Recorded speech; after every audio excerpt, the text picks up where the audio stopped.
SMD Law is the official law firm of the Spartan Nation. Check them out on the interwebs at smdalaw.com or at 866-529-3537. No matter where you are in the state of Michigan, Upper Peninsula, Lower Peninsula, it doesn't matter. They have an office near you. So whether you need to send a letter to an annoying neighbor, or you're a criminal and you need defense, maybe you just have problems with elder law, check them out, smdalaw.com today. The official law firm of the Spartan Nation. Call them first, then you act. Good evening, ladies and gentlemen, and welcome back to Spartan Nation Radio. I am your host, Hondo Carpenter.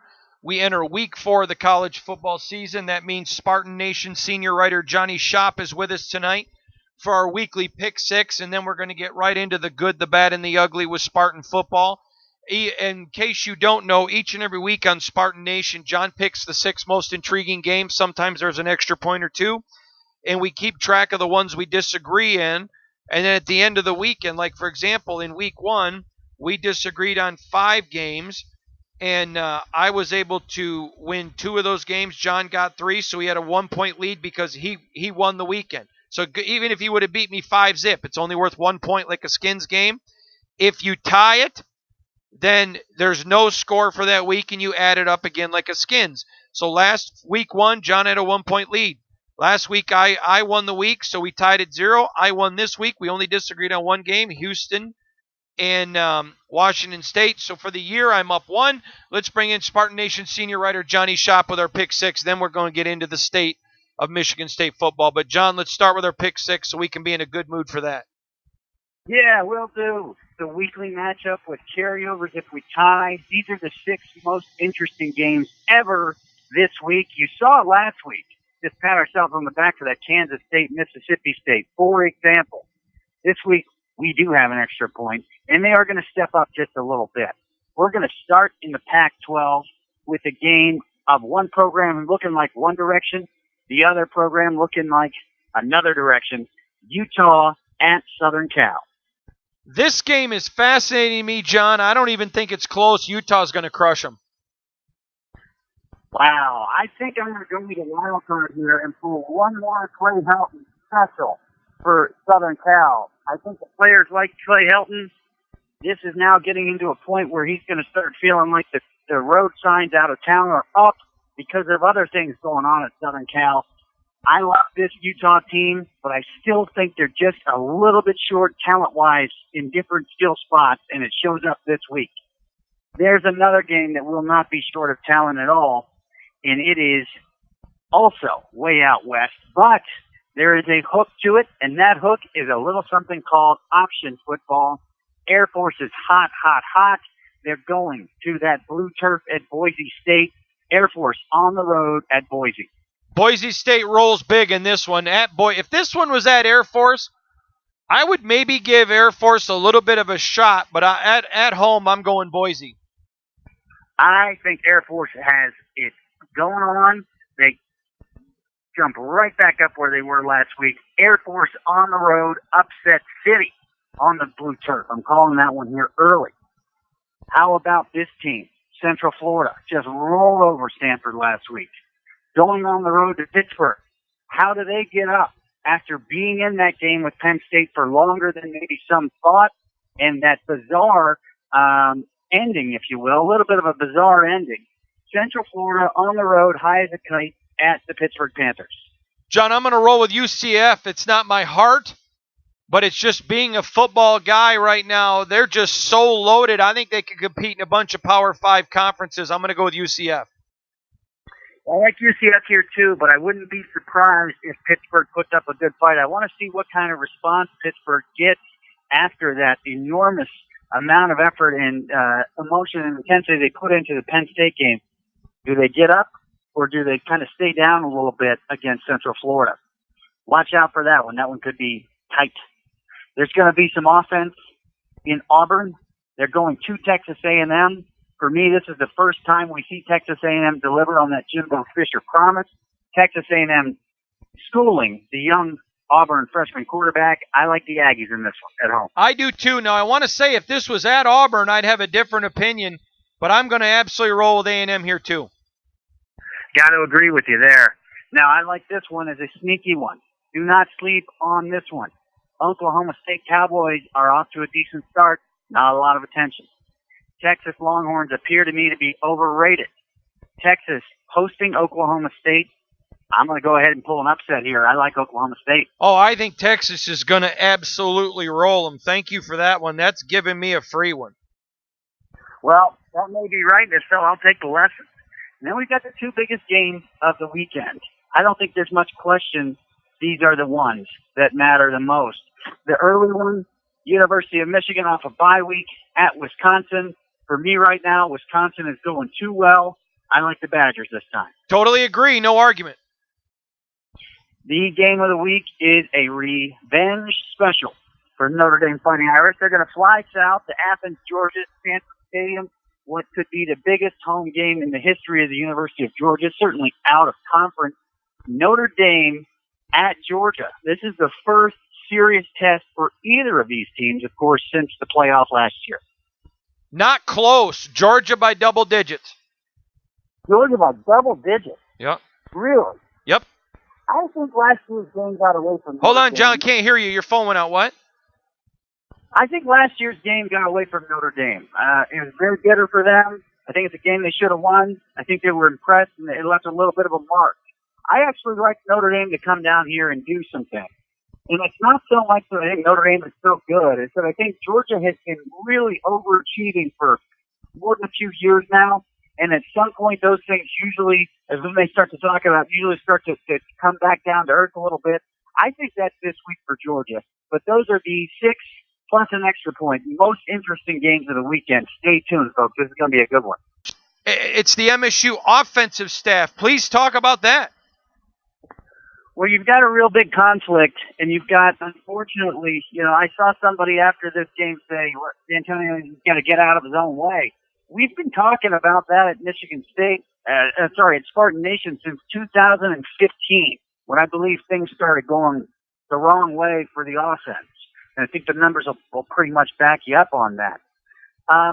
If Brad Salem indeed had a call made and was called off, that is a humongous concern, because part of what we understood was going to happen this year was that there was going to be a new offensive play caller, and that Brad Salem was going to be around to run his offense. If he, in fact, had a play called for what was a second down and that was called off, that would be a remarkable concern to me, and that would suggest to me that as great as the head coach of Michigan State, Mark D'Antonio, has been, we're not going to see progress.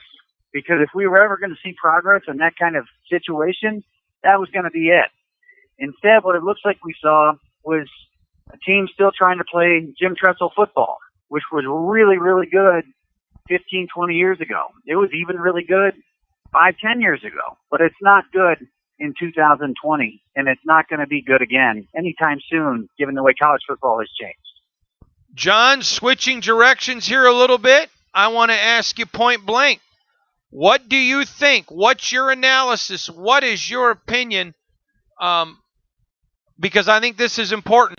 Dig deep. What do you think of the offensive staff? Well, I famously or infamously wrote last year guys that I thought should have been replaced and really gone, and guys that maybe should have been looked at to stay. I don't have any different feeling of that now. I'm afraid that Michigan State is going to pay is paying the price for it, and D'Antonio is too. Look, you can make a great argument. I'll probably argue that Mark D'Antonio is the best coach in school history. That doesn't matter really what he really does from here. If he wins 6 games this year and rides off from the sunset, still going to say that. I think you can make that argument, at least be in the argument.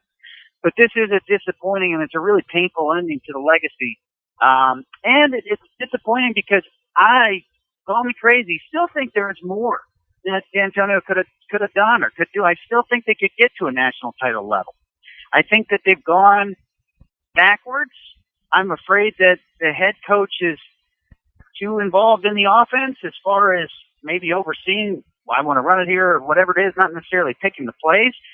And the numbers are, you are as good as your record says you are. The offensive line coaching at Michigan State is not good anymore. It hasn't been good for a little while. I don't care how many guys are injured. Look around the country at the top schools, the top teams that are getting it done. They're not having the level of success and struggle that Michigan State is. I think there's some improvements. I think Brad Salem's probably an improvement. I think their running back situation is probably slightly improved, although I still am bothered because they don't have a dedicated running back coach.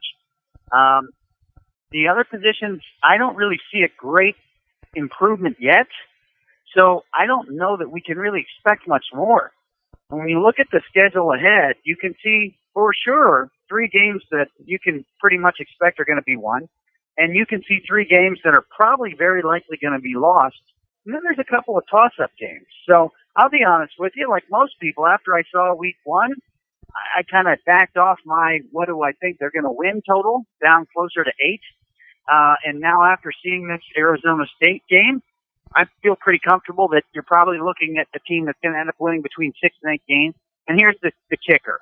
There's a lot more talent on this team and on this offense than 6 or 8 wins. I think we're going to see it in years to come when guys get out and make a pro career. And that's the rub.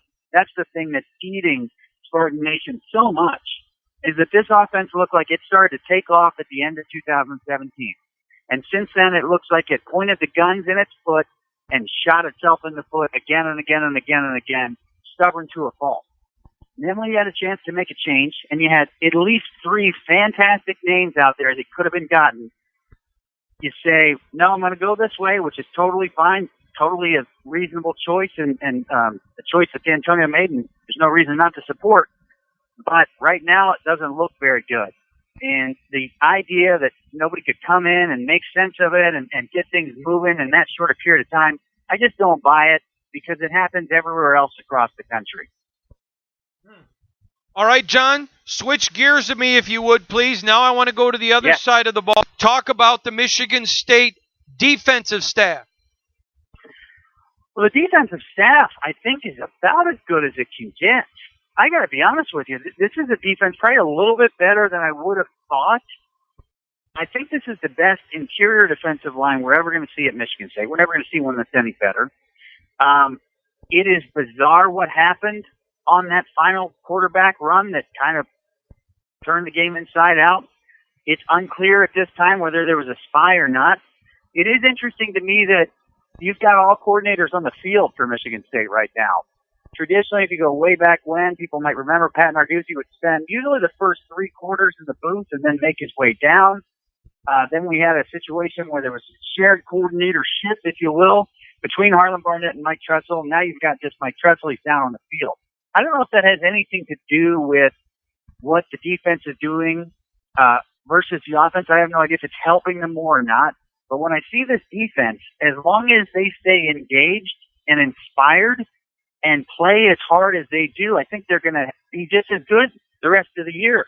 But I am worried that we're going to start to see some splintering among this team. I understand it's a good team with good chemistry and all that. I think we heard that before, even heard it in 2016. But this is a really painful loss that they're coming off of, and it has left a scar. I don't expect to see trouble or splintering yet, but if they don't have a good next 3 or 4 weeks, I don't know that you're going to see the same focus, effort, attention, and desire out of even all the players on this very, very good defense. Talking to Spartan Nation senior writer, the one, the only, the legendary John Schopp. John, let's now talk about defensive players. Well, you've got some NFL guys going on when you start up front. Williams, Panasuit, all the Panasuits. Send more Panasuits. That's what Spartan fans say. Send us more Panasuits.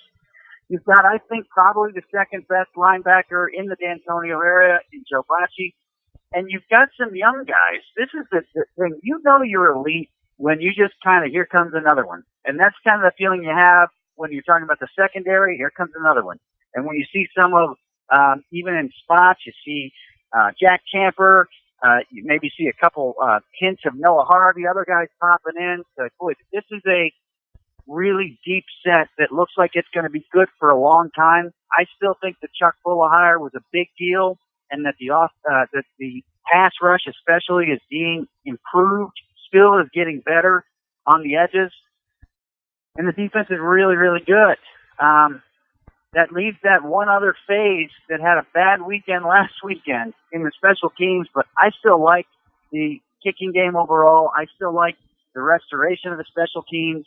It's a lot better than it was in the years that it was neglected, and I still think that they're going to have a lot of success the rest of the year. I don't put all those kicks that were missed on Matt Coughlin. The first kick, not only was it windy, the snap was bad and threw off the timing. So I'm not. I hope that he is in fine shape and is good to go because he's made a lot more big kicks than he has missed at Michigan State.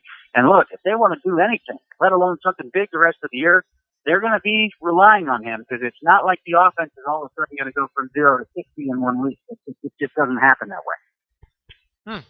All right. Finally, John, the offensive personnel players. I thought Cody White would be an all Big Ten player without much question and maybe even an outside shot at a Big Ten player of the year before he was done at Michigan State. I don't know that that's going to be the case now. Not necessarily all to his fault. Darryl Stewart is showing a little bit of the Tony Lippett move as far as taking his game from one level to another. That's a good sign, but again, there's only so much a receiver can do. There's got to be somebody throwing the ball. There's got to be somebody blocking. And I think that his and any receiver's development and progress the rest of the year is more relied on quarterback production than anything else. Again, I like what they've got going on with this running game. It got a little confusing at one point during the game when you saw Hayward in, when maybe you were expecting to see Collins. I like what they've got with the running game. I think that is resolving itself. We did see some signs that there may be some tight ends that can hold on to the ball, but I am curious what's going to happen with Connor Hayward. I'm curious in reality, is there something else he can do? Can he line up as a split end? Can he run some plays as a tight end, or is that simply schematically just impossible to produce, impossible to convert at this point during a season?